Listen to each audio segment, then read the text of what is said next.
بسم اللہ الرحمن الرحیم۔ معرفت ٹی وی کے ناظرین، آج کا عمل روحانی ترقی کا سریع و تاثیر عمل ہے، وجدانہ کیفیت پیدا کر دینے والا عمل ہے،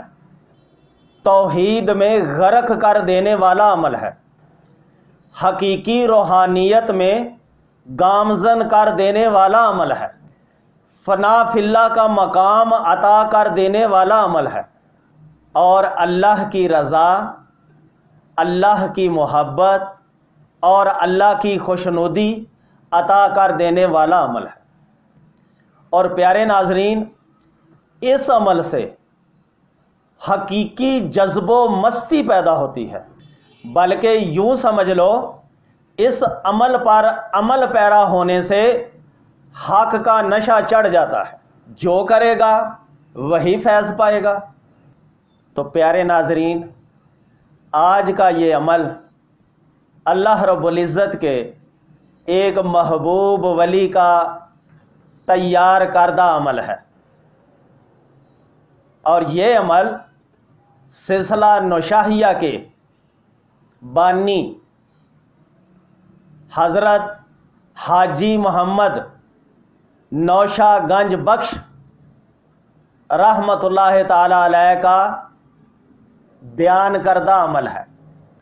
پیارے ناظرین،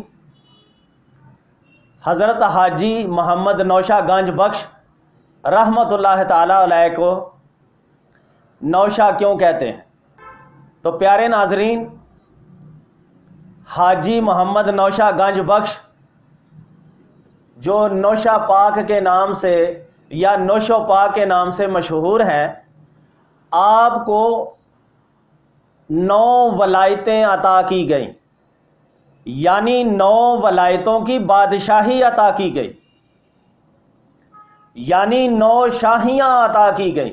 اسی لیے آپ کو نوشہ کہا گیا۔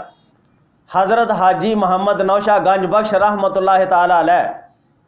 اللہ کے عشق میں مستغرق تھے کہ ہاتف غیبی نے آپ کو نوشہ اور گنج بخش کہہ کر پکارا۔ اس کے بعد آپ نوشہ گنج بخش کے نام سے مشہور ہو گئے۔ ناظرین، دنیا میں جس شخص کو گنج بخش کا لقب عطا ہوتا ہے، وہ شخص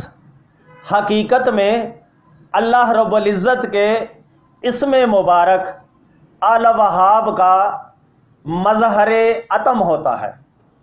جیسے حضرت داتا گنج بخش، حضرت بابا فرید گنج بخش اور حضرت نوشہ گنج بخش۔ اور کمال کی یہ بات ہے کہ وہ شخصیات پھر اسی لقب سے مشہور ہو جاتی ہیں اور لوگوں کو فیض کے خزانے بانٹتے رہتے ہیں۔ اور پیارے ناظرین، حضرت حاجی محمد نوشہ گنج بخش کو یہ اعزاز حاصل ہے کہ آپ قادری فقیر ہیں، اور اولیاء اکرام فرماتے ہیں کہ حضرت حاجی نوشہ گنج بخش رحمۃ اللہ تعالی علیہ پیروں کے پیر، محبوب سبحانی، غوث السمدانی حضرت شیخ سید عبد القادر جیلانی رحمۃ اللہ تعالی علیہ، جو 11ویں والے پیر مشہور ہیں، حضرت حاجی محمد نوشہ گنج بخش 11ویں والے پیر کے اس علاقے میں نائب ہے۔ اسی وجہ سے حاجی محمد نوشہ گنج بخش کو نائب غوث الاعظم بھی کہا جاتا ہے۔ اور حضرت حاجی محمد نوشہ گنج بخش کے مریدین اور عقیدت مند اپنے ناموں کے ساتھ نوشاہی کا لقب استعمال کرتے ہیں، اور حاجی محمد نوشہ گنج بخش سلسلہ عالیہ نوشاہیہ کے بانی بھی ہیں۔ تو پیارے ناظرین، جو اتنی بڑی زیادہ شان و شوکت اور عظمت کا مالک ہوگا، اس کا بیان کردہ وظیفہ یا اس کا بیان کردہ عمل بھی کتنا پرتاثیر ہوگا، کتنا زبردست ہوگا۔ تو پیارے ناظرین، آج جو میں وظیفہ بیان کرنے جا رہا ہوں حضرت حاجی محمد نوشہ گنج بخش کا تیار کردہ عمل ہے، اور آپ نے اس وظیفے کا نام وظیفہ حق رکھا ہے۔ اور یاد رہے کہ حضرت نوشہ پاک نے اور بھی کئی عمل ایجاد کیے ہیں، جیسا کہ منت شہانہ، وہ بھی میرے ورد اور وظائف میں ہے۔ تو پیارے ناظرین، آپ جب بھی کبھی کوئی وظیفہ نیا شروع کریں تو جمعرات کا دن ہونا چاہیے، اور عصر اور مغرب کے درمیان آپ کوئی میٹھی چیز لیں، اس پر آپ فاتحہ دیں، جتنا آپ کلمہ کلام پڑھ سکتے ہیں پڑھیں، اور اس کا ایصال ثواب حضرت حاجی محمد نوشہ گنج بخش سرکار کو پیش کر دیں، اور اپنے عمل کی کامیابی کی دعا کریں، اور اس کے بعد وہ جو میٹھی چیز ہے جس کے اوپر آپ نے فاتحہ پڑھی ہے وہ چھوٹے بچوں میں تقسیم کر دیں۔ تو پیارے ناظرین، اسی دن جمعرات والے دن آدھی رات کے بعد آپ اٹھ جائیں، وضو کریں، اور وضو کرنے کے بعد اپنے مصلے پر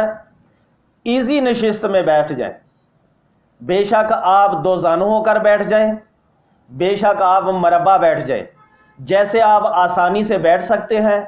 آسانی سے بیٹھ جائیں، اپنی نشست کو ایزی لیں، اپنے ذہن کو خیالات سے خالی کر دیں، اور پھر یہ وظیفہ پڑھیں۔ اس وظیفے کی تعداد 40 مرتبہ ہے، یعنی جو میں وظیفہ ابھی پڑھوں گا اس کو آپ نے 40 مرتبہ پڑھنا ہے، اور جب آپ 40 مرتبہ پڑھیں تو اس کے بعد پھر ایک شعر ہے جو آپ نے پڑھنا ہے، اور وہ شعر بھی حضرت حاجی محمد نوشہ گنج بخش سرکار رحمت اللہ تعالی علیہ کا ہی ہے، اور آپ اسی طرح وظیفہ پڑھا کرتے تھے، یعنی پہلے وظیفہ حق پورا پڑھتے تھے، اور اس کے بعد آخر پہ جب وظیفے کو ختم کرنا ہوتا تھا تو یہ شعر پڑھا کرتے تھے، جو کہ میں آخر پہ بیان کر دوں گا۔ پیارے ناظرین،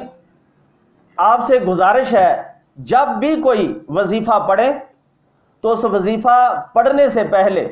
آپ اس وظیفے کو زبانی طور پر یاد کر لیں، اس کی ریہرسل پہلے کر لیا کریں تاکہ پڑھنے کے دوران آپ کو آسانی رہے۔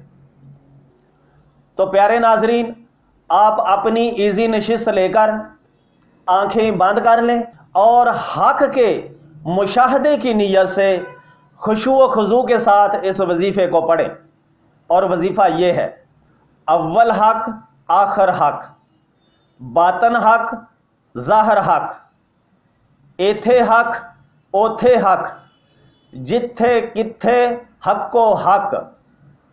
تھا بھی حق ہے بھی حق، ہوسی بھی حق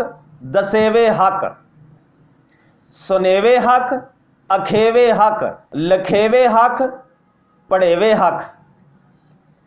کلمہ حق کلام حق، ذات حق صفات حق، نام حق یاد حق، ناد حق اللہ حق محمد برحق۔